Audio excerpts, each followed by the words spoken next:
जगभरातील सर्व भावा बहिणींनो, जय आदिवासी। 1992 मध्ये ब्राझीलमधील रिओ डी जानेरो येथे संयुक्त राष्ट्र संघटनेचा अतिशय महत्त्वाचा कार्यक्रम असलेली पृथ्वी परिषद पार पडली, ज्यामध्ये जगातील 68 देशांतील 400 आदिवासी कार्यकर्त्यांच्या समांतर परिषदेने जगभरातील आदिवासींवरील अत्याचार आणि शोषणाविरुद्ध आवाज उठवला। आदिवासी समाजाचा वारसा, कला, संस्कृती आणि ज्ञान जपण्याचा संकल्प करण्यात आला। आदिवासी समाजाची जीवनमूल्ये आणि जीवनपद्धती हेच पृथ्वीवर उद्भवलेल्या विनाशाच्या संकटांना उत्तर आहे, हे उच्चवर्णीय आणि उच्चवर्गीय समाजाला प्रथमच जाणवले। 1993 हे वर्ष लीग ऑफ नेशन्सने जागतिक आदिवासी वर्ष म्हणून घोषित केले आणि 10 ऑक्टोबर 1994 ते 2004 ही वर्षे आदिवासी दशक साजरे करण्याची घोषणा देखील केली। 23 डिसेंबर 1994 रोजी संयुक्त राष्ट्र संघाच्या ठरावात 9 ऑगस्ट हा दिवस आंतरराष्ट्रीय आदिवासी लोक दिन म्हणून घोषित करण्याचे कारण मूळ आदिवासी लोकांच्या संरक्षणासाठी आणि हक्कांसाठी प्रथम संयुक्त राष्ट्र संघाच्या समितीची 9 ऑगस्ट 1982 रोजी बैठक झाली होती। हाच दिवस आंतरराष्ट्रीय पातळीवर जागतिक आदिवासी दिवस म्हणून घोषित करण्यात आला। तोच दिवस दरवर्षी जागतिक आदिवासी दिन म्हणून ओळखला जातो। या निमित्ताने आपण यावर्षी कोळेवाडी ग्रामपंचायतच्या वतीने लाऊडस्पीकरवरून ध्वनिमुद्रित केलेल्या डॉक्टर प्राध्यापक संजय लोहकरे यांच्या व्याख्यानाचा कार्यक्रम ऐकणार आहोत। संबंध विश्वाला शांतीचा संदेश देणारे भगवान गौतम बुद्ध, श्रेष्ठ धनुर्धारी गुरुवर्य एकलव्य,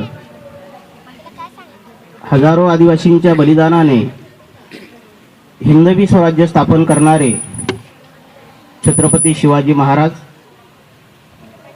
या देशाच्या स्वातंत्र्य लढ्यातील आद्य क्रांतीवीर राघोजी भांगरा, संबंध विश्वातील आदिवासींच्या क्रांतीचे प्रेरणास्थान क्रांतीवीर बिरसा मुंडा, घटनेचे शिल्पकार डॉक्टर बाबासाहेब आंबेडकर, मी आदिवासी आहे ही भावना मनात घेऊन या क्रांती उत्सवामध्ये आलेले सर्व समाज बांधव, पत्रकार मित्र, तुम्हा सर्वांना प्रथमतः जय बिरसा, जय आदिवासी। आदिवासी क्रांतिकारकांचं योगदान या देशाच्या इतिहासामध्ये नोंदवलं जात नाही तोपर्यंत भारतीय स्वातंत्र्य लढ्याचा इतिहास पूर्ण होणार नाही, हे आता संपूर्ण जगाला आणि या देशाला माहीत झालेलं आहे। आणि म्हणून आदिवासी क्रांतिकारकांचं योगदान काय आहे, त्या योगदानावर आज आपण चर्चा करूया। मित्रहो, छत्रपती शिवाजी महाराजांनी हिंदवी स्वराज्य स्थापन केलं, तिथूनचा साधारणतः इतिहास, आदिवासी क्रांतिकारकांचा इतिहास आपण बघूया। तुम्ही सर्वांनी इयत्ता 4थीच्या पुस्तकामध्ये एक वाक्य ऐकलेलं आहे आणि ते वाक्य असं आहे की 1646ला छत्रपती शिवाजी महाराजांनी 15-16 मावळ्यांच्या सोबत रायरेश्वराच्या मंदिरामध्ये हिंदवी स्वराज्य स्थापन करण्याची प्रतिज्ञा घेतली, पण त्यापुढे मात्र तो इतिहास दिलेला नाही। मित्रहो, छत्रपती शिवाजी महाराजांनी ज्या मावळ्यांच्या सोबत हिंदवी स्वराज्य स्थापन करण्याची प्रतिज्ञा घेतली ते मावळे म्हणजे आदिवासी होते। सह्याद्रीच्या परिसरातील भिल्ल, ठाकर, महादेव कोळी, वारली, कातकरी असे असंख्य आदिवासी तरुण एकत्र केले आणि छत्रपती शिवाजी महाराजांनी एक स्वतंत्र राज्य स्थापन करण्याची प्रतिज्ञा घेतली। काय कारण असेल याचं? छत्रपती शिवाजी महाराजांचे वडील सेनापती होते, सरदार होते, असंख्य मराठे सरदार त्या राज्यामध्ये काम करत होते। अशाही परिस्थितीमध्ये शिवाजी महाराजांनी मात्र 15-16 मावळ्यांना घेऊन रायरेश्वराच्या मंदिरामध्ये हिंदवी स्वराज्य स्थापन करण्याची प्रतिज्ञा घेतली। ही घटना शिवरायांच्या स्वराज्याच्या इतिहासातील अतिशय महत्त्वाची आहे. त्याचं कारण असं की शिवरायांना माहीत होतं की हे मावळे म्हणजे प्रामाणिक आहेत, एकनिष्ठ आहेत आणि अर्धे कापले तरी गद्दारी करणार नाहीत हे छत्रपती शिवाजी महाराजांना माहीत होतं. आणि म्हणून शिवाजी महाराजांनी त्या मावळ्यांच्या सोबत एक स्वतंत्र राज्य स्थापन करण्याची प्रतिज्ञा घेतली. हा आदिवासींच्या क्रांतिकारकांचा छत्रपती शिवाजी महाराजांच्या इतिहासामधला खरा इतिहास आहे. ही अतिशय महत्वाची घटना आहे. या घटनेची आपण नोंद घेतली पाहिजे. पुढे 1657ला ज्या किल्ल्यावर छत्रपती शिवाजी महाराजांचा जन्म झाला होता तो किल्ला रणदुल्ला खान नावाच्या मुघल बादशहाच्या ताब्यात होता. शिवाजी महाराजांनी सर्व मावळ्यांना आवाहन केलं की ज्या किल्ल्यावर माझा जन्म झालेला आहे तो किल्ला परकीयांच्या ताब्यात असणं बरं नाही. मावळ्यांनी विचारलं, सांगा महाराज काय करू त्यासाठी? शिवाजी महाराज म्हणाले, तो किल्ला शिवरायांच्या ताब्यात असला पाहिजे, शिवरायांच्या राज्यामध्ये असला पाहिजे. आणि म्हणून 1657ला त्या मावळ्यांनी 15 दिवस शिवनेरी किल्ला जिंकण्यासाठी रणदुल्ला खानच्या विरुद्ध लढा उभा केला. 15 दिवस. रणदुल्ला खान म्हणजे साधा सरदार नव्हता, मुघलांचा अतिशय पराक्रमी शूर असा सरदार होता. 15 दिवसानंतर छत्रपती शिवाजी महाराजांच्या मावळ्यांचा आणि रणदुल्ला खानचा लढा अयशस्वी झाला. शिवाजी महाराजांच्या मावळ्यांनी माघार घेतली, तह झाला. पण रणदुल्ला खाननं मात्र 400 मावळ्यांना शिवनेरी किल्ल्यावर कैद केलं, एका रांगेमध्ये उभं केलं. आणि रणदुल्ला खान म्हणाला की मावळ्यांनो, मुघलांच्या बाजूने लढाल तर सेनापती व्हाल आणि शिवरायांच्या बाजूने लढाल तर शत्रूला दिली जाणारी शिक्षा तुम्हाला सहन करावी लागेल, तुम्हाला दिली जाईल. काहींचे हातपाय तोडले जातील, काहींचा कडेलोट केला जाईल, काहींना अंधाऱ्या कोठडीमध्ये डांबलं जाईल, काहींना हत्तीच्या पायाखाली तुडवलं जाईल. रात्रभर विचार करा आणि दुसऱ्या दिवशी सांगा. दुसऱ्या दिवशी सकाळी रणदुल्ला खान त्या 400 मावळ्यांना एका रांगेत उभं केलं आणि पुन्हा कालचाच प्रश्न विचारला, सांगा मावळ्यांनो तुमचा काय विचार आहे? तेव्हा ते मावळे म्हणाले, दोन्ही हाताच्या मुठी आवळल्या आणि एका सुरात म्हणाले, आम्ही आदिवासी मावळे आहोत, जगतो फक्त शिवरायांसाठी आणि मरतोही फक्त शिवरायांसाठी. रणदुल्ला खानच्या तळपायाची आग मस्तकाला गेली, कमरेची समशेर काढली आणि 400 मावळ्यांची मुंडकी धडावेगळी केली. त्या मुंडक्यांचा ढीग आजही शिवनेरी किल्ल्यावर आहे. त्याला काळा चौथरा असं म्हटलं जातं. तो आदिवासी क्रांतिकारकांचा चौथरा आहे, तो आदिवासी क्रांतिकारकांच्या शौर्याचा चौथरा आहे, आदिवासी क्रांतिकारकांच्या बलिदानाचा चौथरा आहे. एकदा तरी आदिवासी माणसानं त्या शिवनेरी किल्ल्यावर जावं आणि छत्रपती शिवाजी महाराजांच्या स्मारकाच्या समोर काळा चौथरा म्हणून आहे, तो काळा चौथरा आदिवासी क्रांतिकारकांच्या धडाचा आणि मुंडक्यांचा चौथरा आहे. हा चौथरा एकदा पाहिला, जिंदाबाद जिंदाबाद आदिवासी क्रांतीवीर जिंदाबाद जिंदाबाद जिंदाबाद. हा चौथरा एकदा पाहिला की प्रत्येक आदिवासी माणसाच्या रक्ताचा थेंब आणि थेंब पेटल्याशिवाय राहत नाही. कारण ती आपलं प्रतीक आहे, ते आपल्या शौर्याचं प्रतीक आहे, ते आपल्या निष्ठेचं प्रतीक आहे, ते आपल्या पराक्रमाचं प्रतीक आहे. आणि त्याच्या पुढे जाऊन छत्रपती शिवाजी महाराजांना हिंदवी स्वराज्य उभं करण्यासाठी बलिदान दिलेल्या मावळ्यांचं प्रतीक आहे. हे आपल्या अस्मिता आहे, ही आपली प्रतीक आहे. मित्रहो, 1674ला छत्रपती शिवाजी महाराजांनी रायगडावर राज्याभिषेक केला. म्हणजे स्वतःला राजा असं समजलं, राजा असं जाहीर केलं. याचं कारण असं होतं की 1674 पर्यंत सबंध देशभरामध्ये शिवरायांना चोर आणि दरोडेखोर म्हणून ओळखलं जात होतं, चोर आणि दरोडेखोर. आणि म्हणून शिवाजी महाराजांनी ठरवलं की आपण राज्याभिषेक करायचा आणि सबंध देशाला मी राजा असल्याचं जाहीर करायचं, घोषित करायचं. त्या अगोदर 1670ला छत्रपती शिवाजी महाराजांनी गुजरात मधल्या सुरतेवर छापा टाकला होता आणि सुरत शहर लुटून 100 सैन्य सोबत घेऊन शिवाजी महाराज आणि 100 सैनिक गुजरात मधून महाराष्ट्रामध्ये येत होते 1670ला. आणि जेव्हा ते बागलान प्रदेशामध्ये आले, आज जे कळवण आणि साक्री प्रदेश आहे, कुणीतरी साक्रीचा आहे इथे, त्या बागलांमध्ये शिवाजी महाराज आल्यानंतर त्यांच्या हेरांनी निरोप आणला की बऱ्हाणपूरवरून काही मुघल बादशहा शिवाजी महाराजांचा पाठलाग करत धुळ्यापर्यंत आलेले आहेत आणि गुजरातमधूनही शिवाजी महाराजांचा पाठलाग करत काही शत्रू सैन्य येत आहे. शिवाजी महाराज घाबरले.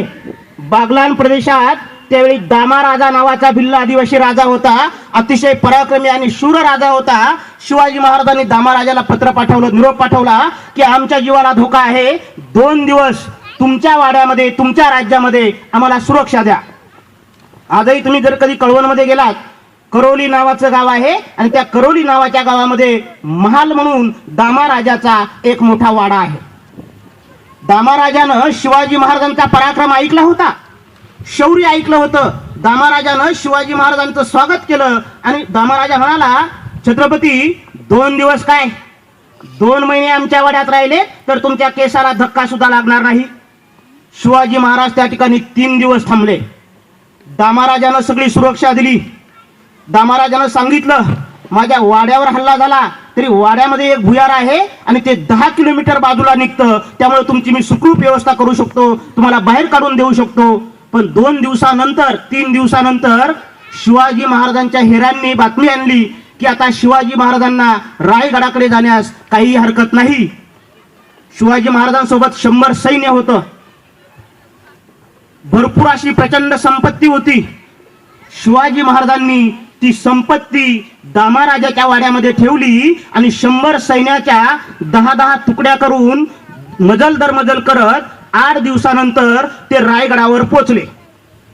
त्याच्यानंतर 8 दिवसानं दामाराजानं स्वतःच्या संरक्षणामध्ये ती जी शिवाजी महाराजांनी लुटून आणलेली संपत्ती होती, ती संपत्ती 8 दिवसानंतर रायगडावर पोहोचवली. ती संपत्ती होती 1670 मध्ये 2 करोड रुपये. दामाराजाला कधी वाटलं नाही याच्यातला 1 रुपया काढून घ्यावा आणि शिवाजी महाराजांना कधी शंका आली नाही की दामाराजा याच्यातली काही संपत्ती काढून घेईल. याचं कारण असं की शिवाजी महाराजांच्या स्वराज्यासाठी अनेक आदिवासी क्रांतिकारकांनी बलिदान दिलं होतं, याची जाणीव शिवाजी महाराजांना होती. 1674 ला जेव्हा राज्याभिषेक झाला तेव्हा शिवाजी महाराजांनी दामाराजाला स्वतःच्या सिंहासनाच्या शेजारी बसवलं आणि पहिल्यांदा जाहीरपणे सांगितलं की आज जो काही राज्याभिषेकाचा सोहळा होत आहे त्या सगळ्या सोहळ्याचं श्रेय ह्या आदिवासी दामाराजाला आहे. यानं 2 करोड रुपयाची संपत्ती जर रायगडावर पोहोचवली नसती तर जगाच्या दृष्टीने मी शेवटपर्यंत चोर आणि दरोडेखोर राहिलो असतो, माझा राज्याभिषेक कधी झाला नसता. हे आदिवासी क्रांतिकारकांचं छत्रपती शिवाजी महाराजांच्या स्वराज्यातलं योगदान आहे.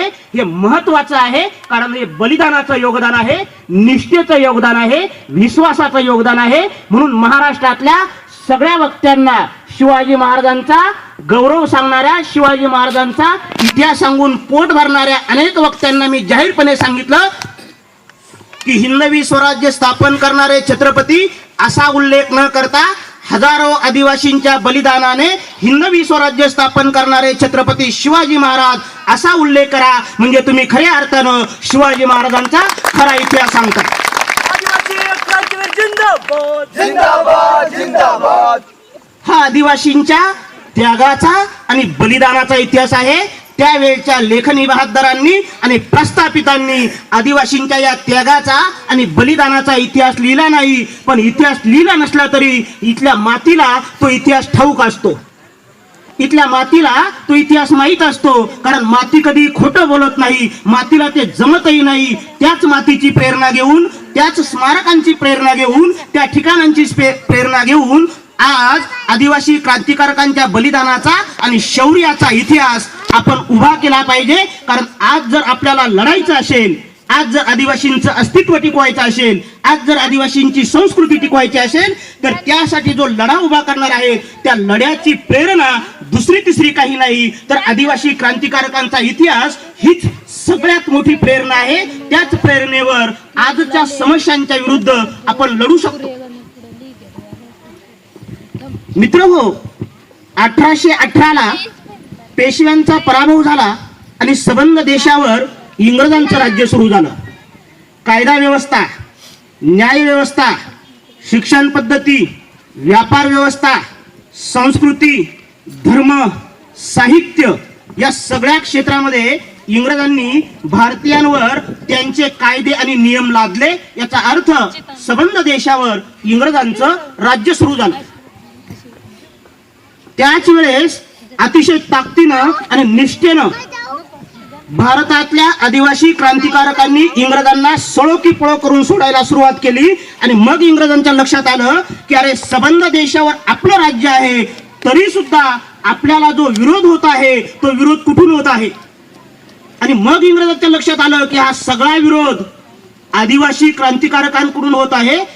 त्याचं कारण असं की आपला अधिकार ज्या भारत देशावर आहे, आपलं राज्य ज्या भारत देशावर आहे, त्या भारत देशाच्या पलीकडं दुसरा एक भारत देश आहे आणि तो म्हणजे आदिवासींचा भारत देश, इथल्या मूल निवासींचा भारत देश, या मातीचे रहिवासी असलेल्यांचा भारत देश. त्यांच्याकडून मोठ्या प्रमाणात विरोधात होत आहे. त्यातला एक महत्वाचा क्रांतिकारक 1835 मध्ये ज्यानं क्रांतीला सुरुवात केली तो क्रांतिकारक म्हणजे क्रांतीवीर राघोजी भांगरे. 1835 ला राघोजी भांगरेनं त्या सह्याद्रीच्या परिसरामध्ये अनेक मावळ्यांना एकत्र केलं आणि इंग्रजांच्या विरुद्ध लढा द्यायला सुरुवात केली. अतिशय गनिमी काव्यानं डोंगर दऱ्यांचा आश्रय घेत त्या क्रांतिकारकानं राघोजीनं इंग्रजांच्या विरुद्ध लढा उभा केला. मित्रहो, 1835 ते 1844-45 पर्यंत राघोजीनं इंग्रजांना सळो की पळो करून सोडलं. अनेक इंग्रज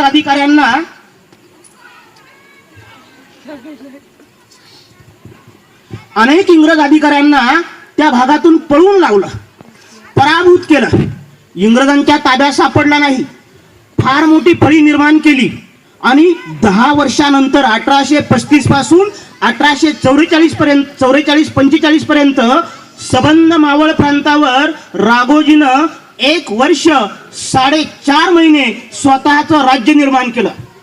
मावळ पासून त्र्यंबकेश्वर पर्यंत स्वतंत्रपणे 1 वर्ष 4.5 महिने राघोजी भांगरेचं राज्य होतं. म्हणजे तिथे इंग्रजांचा कायदा आणि सुव्यवस्था चालत नव्हती, इंग्रजांची व्यापार व्यवस्था चालत नव्हती, इंग्रजांची सावकारशाही चालत नव्हती, इंग्रजांची शिक्षण व्यवस्था चालत नव्हती, इंग्रजांची संस्कृती आणि कुठल्याही प्रकारचा अधिकार चालत नव्हता.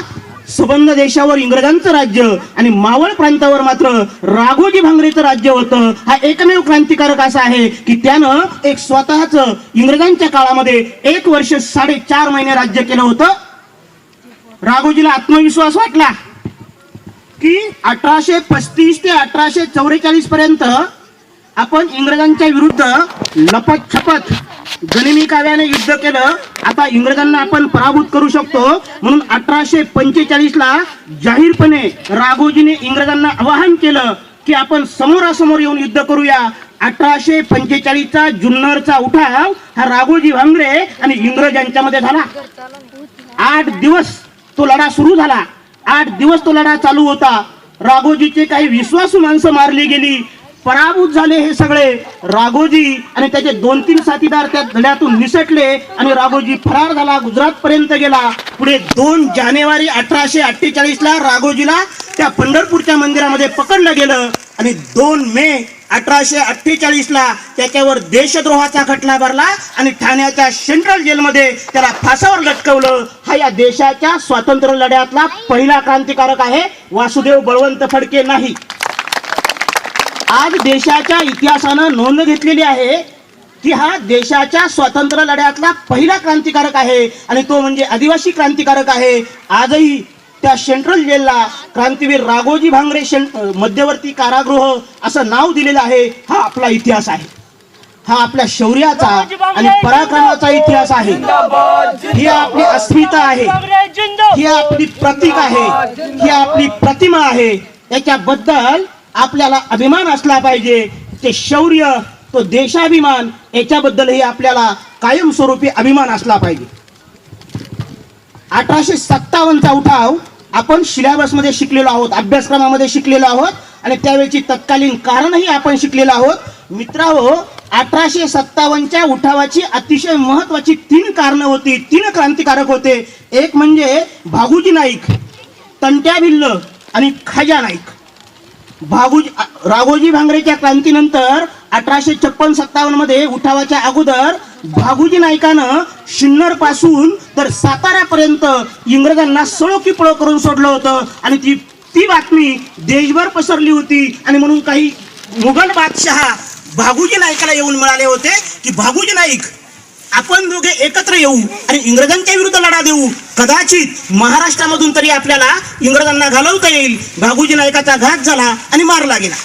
1857च्या उठावाच्या अगोदर 1857 मध्ये 15-16 वर्षाचा मुलगा मिसरुडही न फुटलेला तंट्या भिल्लानं महाराष्ट्र, मध्य प्रदेश, इंदोर आणि महू या संबंध प्रदेशामध्ये इंग्रजांना सळो की पळो करून सोडलं होतं. 15-16 वर्षाचा मुलगा सावकारशाही नष्ट केली होती आणि इंग्रजांनी ह्या 15-16 वर्षाच्या मुलाचा धसका घेतला होता.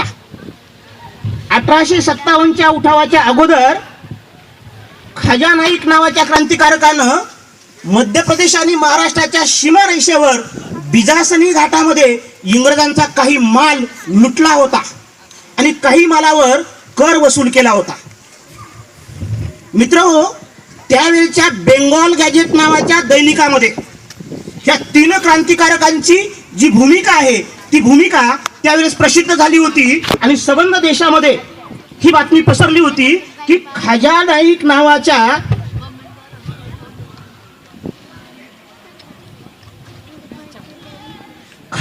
नावाच्या क्रांतिकारकानं इंग्रजांच्या मालावर कर वसूल केला 1857च्या उठावाच्या अगोदर. मित्रहो, त्यावेळी जेव्हा ही बातमी देशभर पसरली तेव्हा चर्चा झाली की अरे संबंध देशावर टॅक्स वसूल करण्याचं काम इंग्रज करत असतात, पण इंग्रजांच्या मालावर टॅक्स वसूल करण्याचं काम खाजा नाईकानं केलं होतं. ही या देशातल्या स्वातंत्र्य लढ्यातली अतिशय महत्वाची बातमी होती. बेंगॉल गॅजेटनं या 3ही क्रांतिकारकांची नोंद त्यावेळच्या बेंगॉल गॅजेटमध्ये घेतली गेली आणि मग ह्या देशातले सावकार, जमीनदार, वतनदार, राजे, रजवाडे, शेतकरी, मजूर, नोकरदार यांच्यामध्ये चर्चा झाली. अरे ज्या माणसाला लंगोटी नाही, ज्या माणसाला पोटभर अन्न नाही, ज्या माणसाला लढण्यासाठी हत्यार नाही, हत्यार घेण्यासाठी पैसा नाही, ही सगळी माणसं कोणत्या प्रेरणेने लढतात, का लढतायत? आणि तेव्हा इंग्रजांनी एक नोंद करून ठेवलेली आहे की आदिवासी माणसं का लढतायत. ती फार सुंदर नोंद आहे. आदिवासी लोकांचा, जगभरातल्या आदिवासी लोकांचा एक समज आहे, एक त्यांचा लोकसमज आहे, एक त्यांची धारणा आहे.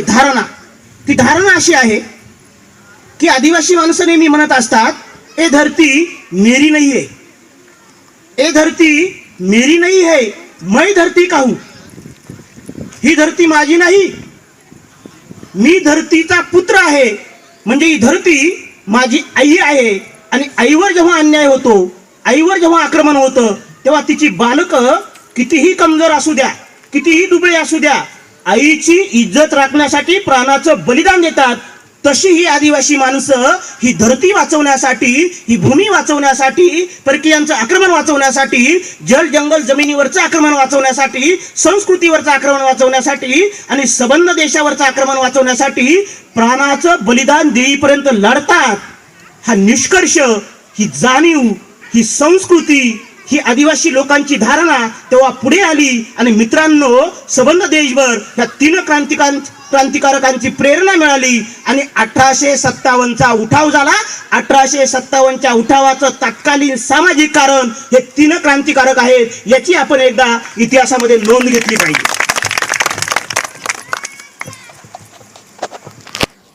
1875ला क्रांतीसूर्य बिरसा मुंडाचा जन्म झाला आणि बिरसा मुंडानं 1875 ते 1890 या कालखंडामध्ये वेगवेगळ्या मिशनऱ्यांमध्ये शिक्षण घेतलं. 1890ला त्याला जाणवलं की इंग्रज सगळ्याच पातळीवर आदिवासींवर आक्रमण करतायत, अन्याय करतायत, जल जंगल जमीन लुटतायत, शेत सारा वसूल करतायत. आणि म्हणून 1890 मध्ये बिरसा मुंडानं शांततेच्या मार्गानं अर्जविनंत्या करत इंग्रजांच्या विरुद्ध लढा उभा केला. रांची आणि आजूबाजूच्या परिसरातील संबंध मुंडा जमातीला एकत्र केलं आणि त्यांना सांगितलं की ही जमीन आपली आहे, ही संस्कृती आपली आहे, जल जंगल आपलं आहे आणि यासाठी इंग्रजांच्या विरुद्ध आपण शांततेच्या मार्गाने लढा उभा करूया. पण 1890 ते 1895 5 वर्ष अशा प्रकारचा लढा दिल्यानंतरही इंग्रजांचा अन्याय आणि अत्याचार कमी झाला नाही. आणि मग 1894ला भीषण दुष्काळ पडला होता आणि 1895ला शेतसारा वसूल करण्याचं काम चालू झालं होतं. सगळे शेतकरी बिरसा मुंडाकडे आले आणि म्हणाले, आपण शेतसारा देऊ शकत नाही, याही वर्षाचा देऊ शकत नाही आणि पुढच्याही वर्षाचा देऊ शकत नाही, काय करायचं? बिरसा मुंडाने सगळ्या शेतकऱ्यांना सांगितलं की हरकत नाही, काही झालं तरी चालेल, पण इंग्रजांना शेतसारा भरायचा नाही. शेतकरी म्हणाले, करायचं काय? बिरसानं सांगितलं, 1 वर्षभर फळं आणि कंदमुळं खायचे, पण शेतामध्ये धान्याचा कण सुद्धा पेरायचा नाही. बघूया इंग्रज आपल्याकडून शेतसारा कसा वसूल करता येते. आणि मित्रांनो, 1895ला वर्षभर सबंध मुंडा जमातीनं कंदमुळं आणि फळं खाऊन 1 वर्ष काढलं. जमिनीमध्ये शेताचा दाणाही पेरला नाही. 1895ला इंग्रजांनी पहिल्यांदा त्या मुंडा जमातीचा, रांची आणि आजूबाजूच्या परिसरातल्या मुंडा जमातीचा शेतसारा माफ केला 1895ला. आणि त्याच वेळेस इंग्रजांच्या गॅजेटमध्ये नोंदवून ठेवलेलं आहे की शांततेच्या मार्गानं, असहकाराच्या मार्गानं लढा उभा करणारा बिरसा मुंडा हा जगातला पहिला क्रांतिकारक आहे. तो असहकार चळवळीचा जनक आहे. महात्मा गांधींची असहकार चळवळ खोटी आहे. महात्मा गांधी असहकार चळवळीचे जनक नाहीत. पुढे इक्बाल दुर्रानी नावाच्या शाहिरानं गांधीशे पहिले गांधी नावाचं पुस्तक लिहिलं आणि 2002लाच गांधीशे पहिले गांधी नावाचा चित्रपट आलेला आहे. तो हिंदी, जापनीज आणि इंग्रजीमध्ये आहे. तो गांधीशे पहिले गांधी नावाचा चित्रपट सबंध बिरसा मुंडाच्या असहकार चळवळीचा चित्रपट आहे. आणि म्हणून असहकार चळवळीचा जनक, जगातला असहकार चळवळीचा जनक बिरसा मुंडा आहे, ही इंग्रजांनी नोंद घेतलेली आहे. आपल्या इतिहासामध्ये याची नोंद होणं अतिशय गरजेचं आहे. मित्रांनो, 1899ला बिरसा मुंडानं पहिल्यांदा इथल्या इंग्रजांना सांगितलं होतं, अबुआ राज आते जाये, टुंडू राणी जाते जाये. धरती आबाचं राज्य आता या भूमीवर येणार आहे, म्हणून इंग्रजांनी, राणी सरकारनं हा देश सोडून चालतं व्हावं. 1942ची चलेजाव चळवळ तुम्हाला माहित आहे. ती 1942च्या चलेजाव चळवळीचं घोषवाक्य हे बिरसा मुंडाचं आहे. कारण त्यानं 1899लाच पहिल्यांदा इंग्रजांना हा देश सोडून जाण्याची भाषा वापरली होती. चले जाव म्हटलं होतं. पण इथल्या मुरदाड साहित्यिकांनी, इथल्या मुरदाड लेखकांनी, प्रस्थापितांनी आदिवासी क्रांतिकारकांच्या शौर्याची आणि त्यांच्या बलिदानाची नोंद घेतली नाही. त्यावेळेचं आपलं दुर्दैव असलं तरी आज आपण शिकलेलो आहोत. आज आपण समंजस झालेलो आहोत. आज आपल्याला आपण लढत आहोत. आज आपला हात आपल्याच खांद्यावर आहे, आपला हात आपल्याच पाठीवर आहे. आपण आपल्या बुद्धीनं आपण चळवळी उभ्या केलेल्या आहेत. म्हणून आपला इतिहासही आपण उभा केला पाहिजे. आपल्या क्रांतिकारकांचं शौर्य आपण गायलं पाहिजे आणि या देशाच्या इतिहासामध्ये क्रांतिकारकांच्या इतिहासाची नोंद घेण्याला भाग पाडलं पाहिजे. हे सगळ्यात महत्वाचं काम आहे. आणि म्हणून अशा क्रांतिकारकांच्या चळवळी, जयंती, पुण्यतिथी, उत्सव, त्यावरची चर्चासत्र, त्यावरच्या व्याख्यानमाला, त्यावरचे वाचनालय आपण सुरू केले पाहिजे. आणि सबंध समाज क्रांतीनं पुन्हा एकदा पेटवला पाहिजे. हे अतिशय गरजेचं आहे. मित्रांनो, असा सगळा आदिवासी क्रांतिकारकांचा एक ठळक काही महत्वाचा इतिहास मी सांगितला. हा सगळा क्रांतिकारकांचा इतिहास असताना, आपण त्या इतिहासाचे वंशज असताना, आपल्या रक्तामध्ये त्या इतिहासाचं नातं असताना, परंपरेनं आपल्याकडे ते शौर्य, तो त्यागाची वृत्ती, ती बलिदानाची वृत्ती आपल्याकडे असताना आज महाराष्ट्रामध्ये आदिवासींची परिस्थिती काय आहे? मित्रहो, हा इतिहास, आदिवासी क्रांतिकारकांचा इतिहास जेव्हा पुस्तकामध्ये येईल, पुस्तकामध्ये येऊनही तो अभ्यासक्रमामध्ये येईल का याबद्दल शंका आहे. कारण जर आदिवासींचा इतिहास अभ्यासक्रमामध्ये आला तर या अगोदर शिकवलेला इतिहास खोटा होता हे सिद्ध होईल. आणि म्हणून तो इतिहास अभ्यासक्रमामध्ये येणार नाही. पण इतिहास अभ्यासक्रमामध्ये येणं अतिशय महत्वाचं आहे. त्याचं कारण असं, जेव्हा इतिहास अभ्यासक्रमामध्ये येतो तेव्हा तो विद्यार्थ्यांच्या विचारात येतो. विचारातून मेंदूमध्ये येतो आणि मेंदूमधून तो त्याच्या रक्तामध्ये झिरपतो आणि एका पिढीकडून दुसऱ्या पिढीकडे जातो. म्हणून आदिवासी क्रांतिकारकांचा इतिहास अभ्यासक्रमामध्ये आला पाहिजे. म्हणजे आपल्यामध्ये त्या ज्या नैसर्गिक प्रेरणा आहेत, ते जे शौर्य आहे, तो जो पराक्रम आहे, ते जे बलिदान आहे, ते बलिदान आपल्या रक्तामध्ये भिनवलं जाईल.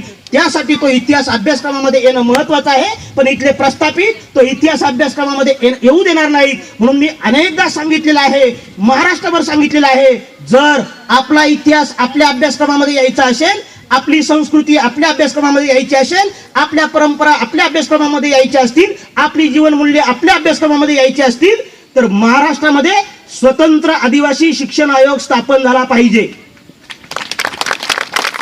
देशाच्या शिक्षण आयोगाची जशी उद्दिष्ट असतात, तशी महाराष्ट्रातल्या आदिवासी शिक्षण आयोगाची काही उद्दिष्टे आपल्याला ठरवता येतील की आदिवासींचा सर्वांगीण विकास करण्यासाठी त्यांचा इतिहास, त्यांची संस्कृती, त्यांच्या कला, त्यांच्या नैसर्गिक क्षमता ह्या विकसित झाल्या पाहिजे आणि त्यासाठी उपक्रम असले पाहिजे. म्हणून आज आपण आपल्या राज्यकर्त्यांकडे अशा प्रकारची मागणी केली पाहिजे की महाराष्ट्रामध्ये स्वतंत्र आदिवासी शिक्षण आयोग आला पाहिजे. आणि स्वतंत्र आदिवासी शिक्षण आयोग जर आला तर महाराष्ट्रातल्या आदिवासींचा 15 ते 20 वर्षामध्ये सर्वांगीण विकास होईल. सर्वांगीण विकास.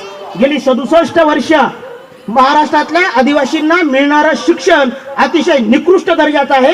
जरा तुम्ही आश्रमशाळांची परिस्थिती बघा, म्हणजे गोठ्यामध्ये जनावरं कोंडावीत ना, अशा पद्धतीनं त्या आश्रमशाळेमधून विद्यार्थ्यांना कोंडलं जातं. खायची प्यायची व्यवस्था केली जाते, बौद्धिक काहीच दिलं जात नाही. ज्याला निकृष्ट दर्जाचं शिक्षण म्हटलं जातं, ते शिक्षण आश्रमशाळेमध्ये दिलं जातं. याचं कारण असं की 1999 नंतर, म्हणजे 72 ला आदिवासी विकास स्थापन झाला, 1999 ला स्वतंत्र बजेट आलं, पण 72 पासून आदिवासींच्या वेगवेगळ्या योजनांवर अनेकदा पुनर्विचार झाला. त्यांना जेवण कसं असलं पाहिजे, योजना कशा असल्या पाहिजे, बैल असले पाहिजे का, गाई असले पाहिजे का, इंजिन असलं पाहिजे का, मुलांना अंडी असले पाहिजे का, केळी असले पाहिजे का, झोपायला कॉट असली पाहिजे का, राहायला गादी बिदी, सगळ्यावर चर्चा झाली, अनेक परिवर्तनं झाली.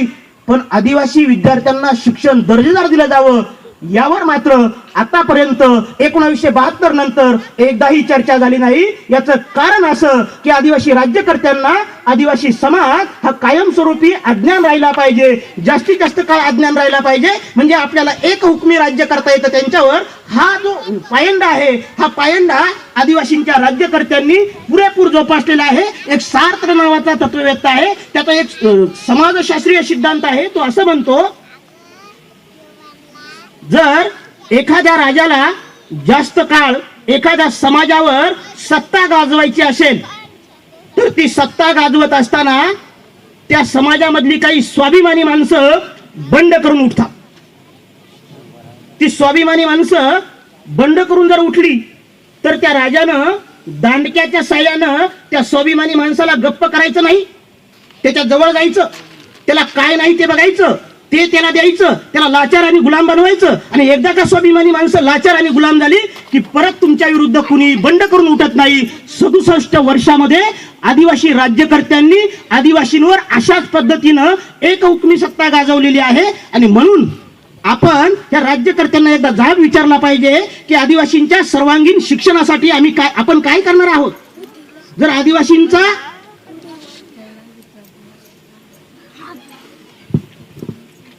आदिवासींचा इतिहास इतका क्रांतीचा आणि शौर्याचा आहे, निष्ठेचा आणि स्वाभिमानाचा आहे, तर आदिवासींची परिस्थिती जर अशी असेल तर त्याच्या विरुद्ध आपण लढा उभा केला पाहिजे. त्यासाठी आपण चळवळी उभ्या केल्या पाहिजे. आणि ते जर तुम्ही करत नसाल तर शिक्षणाशिवाय सर्वांगीण विकास होणार नाही. हे तत्व आपण विसरता कामा नये. मित्रहो, असं सगळं असताना महाराष्ट्रातल्या आदिवासींची परिस्थिती काय आहे. जर त्या गडचिरोलीमध्ये तुम्ही गेलात आणि एका दिवशी एखादा वाघ मेला, सिंह मेला, तर दुसऱ्या दिवशी वर्तमानपत्रामध्ये बातमी येते की गडचिरोलीच्या जंगलामध्ये 100 वाघ होते, त्यातला एक मेला, 99 शिल्लक आहेत, अशी दुसऱ्या दिवशी बातमी येते. मित्रांनो, नक्षल्यांच्या गोळीनं एखादा आदिवासी माणूस मारला गेला तर त्याचा साधा पंचनामाही होत नाही. म्हणून आदिवासी माणसं या देशाचे नागरिक आहेत की नाही, हा सगळ्यात मोठा प्रश्न आहे. काय करतायत आपले राज्यकर्ते, किती दिवस तुमचा मुरदाडपणा आम्ही सहन करायचा. आपण त्यांना एकदा जाब विचारला पाहिजे की आदिवासी माणसं या देशाचे नागरिक आहेत आणि त्याच्या मृत्यूनंतर त्याची नोंद झाली पाहिजे. आजही गडचिरोली जिल्ह्यामध्ये आदिवासी माणसांच्या मृत्यूची नोंद होत नाही. कुत्र्याच्या मौतीनं ती माणसं मरत आहेत. आपला इतिहास एका बाजूला आपण शौर्याचा सांगतो आणि आज स्वातंत्र्यानंतर 67 वर्षामध्ये आदिवासींच्या मृत्यूची नोंद होत नसेल तर आपलं दुर्दैव, आपल्या मुरदाड राज्यकर्त्यांचं हे दुर्दैव म्हणायला पाहिजे. मित्र हो, 67 वर्षानंतर आफ्रिकेतल्या गुलामांचा लिलाव सुद्धा थांबलेला आहे. काळ्यांचा लिलाव व्हायचा, गुलामांचा लिलाव व्हायचा, तो सुद्धा थांबलेला आहे.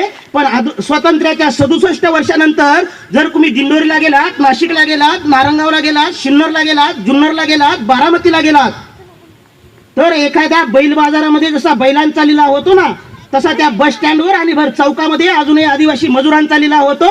गुजरातमध्ये हीच परिस्थिती आहे, तिकडे मेळघाटामध्ये हीच परिस्थिती आहे, तिकडे गडचिरोलीच्या बाजूला हीच परिस्थिती आहे आणि आपल्या सह्याद्रीमध्ये हीच परिस्थिती आहे. राज्यकर्त्यांना जाब विचारला पाहिजे. आदिवासी माणसं आहेत, ते जनावर नाही. आणि आदिवासी माणसांचा भर चौकामध्ये जर लिलाव होत असेल तर स्वतंत्र देशाला तो कलंक आहे. यावर आपण कधी भाष्य करणार आहोत की नाही, यावर आपण कधी बोलणार आहोत की नाही. एका बाजूला क्रांतिकारकांच्या शौर्याचा इतिहास सांगायचा आणि दुसऱ्या बाजूला असंख्य माणसं जनावरांच्या लिलावानं विकली जातात. हे आपलं दुर्दैव आहे. आपण कुणाला विचारणार आहोत, हा जाब कुणाला विचारणार आहोत, याच्या विरुद्ध आपण कधी उठाव करणार आहोत की नाही. 19व्या शतकामध्ये इंग्रज आल्यानंतर भारतामध्ये प्रबोधन युगाची सुरुवात झाली. आज वैज्ञानिक क्रांती आहे, तंत्रज्ञानात क्रांती आहे आपल्याकडं, औद्योगिक क्रांती आहे आपल्याकडं. पण या देशाच्या आदिवासींमध्ये अजूनही प्रबोधन युगाला सुरुवात झालेली नाही. त्यामुळे क्रांतीला आणि परिवर्तनाला वेळ आहे. पण जेव्हा कोण क्रांती आणि परिवर्तन होईल त्या क्रांती आणि परिवर्तनाच्या पायाची दगड हा कार्यक्रम असेल. इतका महत्वाचा हा कार्यक्रम आहे. या कार्यक्रमामुळेच उद्या क्रांती होणार आहे, उद्या परिवर्तन होणार आहे. छोटा जरी असला तरी स्वाभिमानाचा कार्यक्रम आहे. तुमच्या त्या स्वाभिमानाला, तुमच्या त्या अस्मितेला, तुमच्या त्या सामाजिक जाणीवेला सलाम करतो, वंदन करतो. दरवर्षी अशा प्रकारचा कार्यक्रम झाला पाहिजे, परंपरा निर्माण झाली पाहिजे. लोक बैलगाड्या करून कार्यक्रमाला आले पाहिजेत. आजूबाजूच्या लोकांना वाटलं पाहिजे हा माझा कार्यक्रम आहे, माझ्या समाजाचा कार्यक्रम आहे, माझ्या अस्मितेचा कार्यक्रम आहे, माझ्या स्वाभिमानाचा कार्यक्रम आहे. दरवर्षी असा कार्यक्रम घ्या, एक परंपरा निर्माण होऊ द्या. 25, 30, 40, 50 वर्ष चालू द्या. मग समाजाला कळेल की खऱ्या अर्थानं समाजामध्ये आता प्रबोधन युगाची सुरुवात झालेली आहे. तुम्हा सर्वांना, सर्व श्रोत्यांना पुरुष एकदा वंदन करतो. तुम्हा सर्वांना अखेरचा जय बिरसा, जय आदिवासी. माणूस म्हणून जगण्यासाठी आम्हाला सारं करायचं. अरे माणूस म्हणून जगण्यासाठी आम्हाला सारं हे करायचं. अरे आज नाही उद्याला